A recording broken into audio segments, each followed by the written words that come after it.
someone from the Minnesota Hosta Society generously let us into their little paradise that they've built. We're going to walk around and show you a few plants and just give you some creative ideas as to what you might do with your hostas, and also just let you enjoy the beauty of his garden. This hosta that's in front of me is Nigrescens elater. It comes from Nigrescens, one of the species plants. One of the things I like about it is it gets huge, but it's got this beautiful upright form. You can see how it dwarfs Crosso Regale down in the front. Folks, here's one of my favorite hostas, Wolverine. Wolverine's a very fast grower. You can see how it's being used in the garden. It's contrasted in height next to Beauty Substance, another beautiful plant.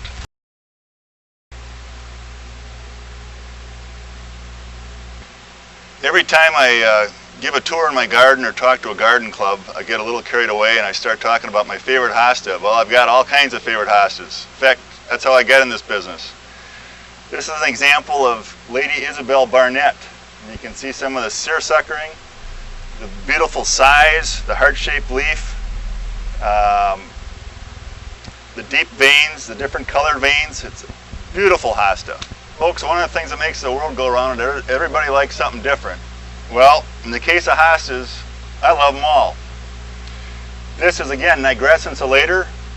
Look at the size of that leaf. It is huge. It almost looks dinosauric, if there is such a word. To put things in perspective, I'm 6'8". Actually, I played pro basketball years ago over in Europe. My hands are 11 inches across. Just look at the size of that leaf. There's all kinds of beautiful hostas like that.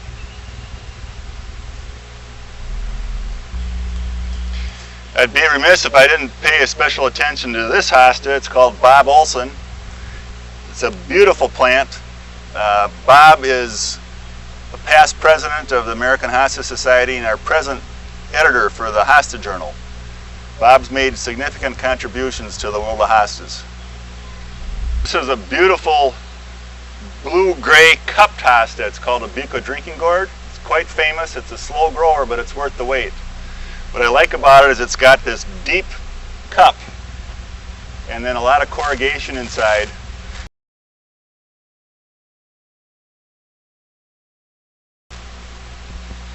This is a beautiful clump of Fire Island. The color of the leaf is going to depend on how much light you have it in. One of the things people really like about it is it's got a nice red petiole, and some of it extends up into the leaf about, a quarter inch, half inch. As I understand it, that's one of the things hybridizers are trying to do, is to get the red further and further up the leaf. The beautiful plant that we offer is called popcorn. And again, it's cupped, the leaves are held upright, and it's seersuckered. A beauty. I'm going to show you some of the plants we sell that have fun names that are beautiful plants. Captain Kirk, of course, from Star Trek. That was our free hosta this year. It was one of the best-selling hostas in North America last year. It's got beautiful everything. It's a lighter green with a dark green edge, beautiful form. Titanic, of course, named after the ship. This clump will get huge. I would say this is about a 4-year-old, 5-year-old clump. But the leaves will get bigger, and again, it always depends on the soil and light you have it in and how much water you're getting. Silk kimono. If you've been over to Japan, if you own a silk kimono, this is the plant for you. Maui buttercups is a beautiful hosta. One of my favorite hostas right now is Rainforest Sunrise. That is a sport from Maui buttercups. Both beautiful plants, thick leaves, they'll resist the slug. The slugs, there's a lot of seersuckering, fast growth rate. This is a beautiful hosta called Big Daddy. As you can see, it's got a cupped leaf, not quite as extreme as a Buca drinking gourd. It's again a blue-gray. And when I played basketball, I had a teammate that was 6'10", and his nickname was Big Daddy. So every time I see this plant, I think of Big Daddy. This is a beautiful little hosta. It's called Petey Gold Flash. And it's just kind of simple and elegant. It's got a nice chartreuse color, just a darker green edge that's really small. And depending upon what kind of light you put it in is going to determine the color of the plant. But and here we're in filtered light, and it's got its true color. Here's a few more hostas we carry, but these are probably in their first year. Moonstruck. We have had Lakeside Cindy Sea, Flemish Sky. It's from Belgium. It's a blue-gray hosta. Lakeside Sapphire Pleats is a nice cupped one. It's a little smaller than Yucca Drinking Gourd, just to name a few. This is a real popular plant. It's called Rainbow's End. It's one of the few hostas I've seen that looks like it has almost like a Vaseline on the outside. As you can see, it's a beautiful chartreuse green with a darker color, and kind of the pattern on the inside varies. This is an example of a hosta you can buy as tissue culture from us, best value TC, but it would cost you a whole lot more money to buy that in the open market as a division. It's called Corkscrew, and as you can see, the leaves twist about like a corkscrew, and it's fairly unique for a hosta. So crack out the champagne and get a corkscrew. It's called Island Charm. You can see how the colors differ obviously when they're in the shade versus the light. And if this was getting more light all day long, the colors would likely fade on that yellow. This is a interesting newer plant. It's called Queen of the Seeds, and you can see it's got that beautiful form with the petioles going out to the side,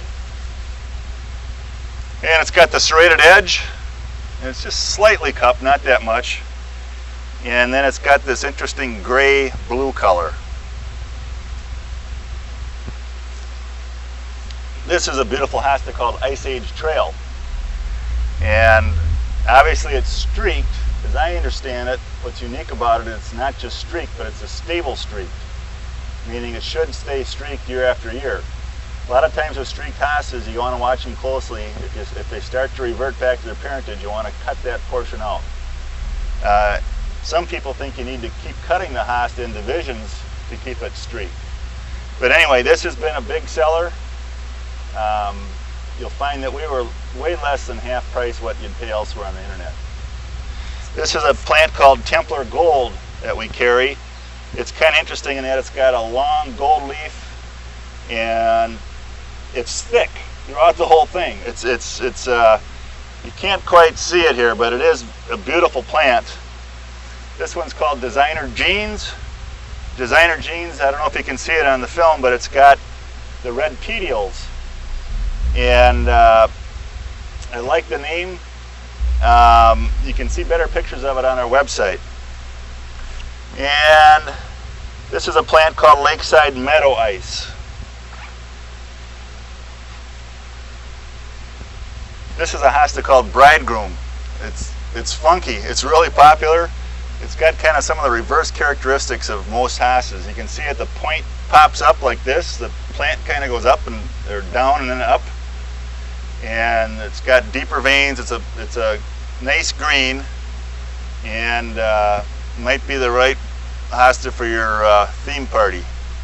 How this particular gardener used contrasting heights, kind of a step effect. At the very end, they show off Montana Aurea marginata, these beautiful peonies.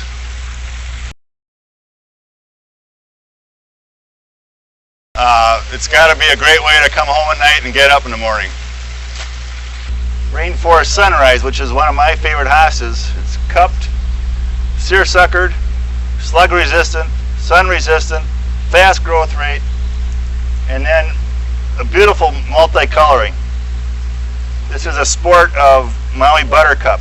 And another nice plant is Paradise Power. You can see what beautiful form this has. Deep veins, really pretty. Another beautiful hosta, Summer Breeze. Unfortunately, the light is probably interfering with the color, but believe me, it is spectacular.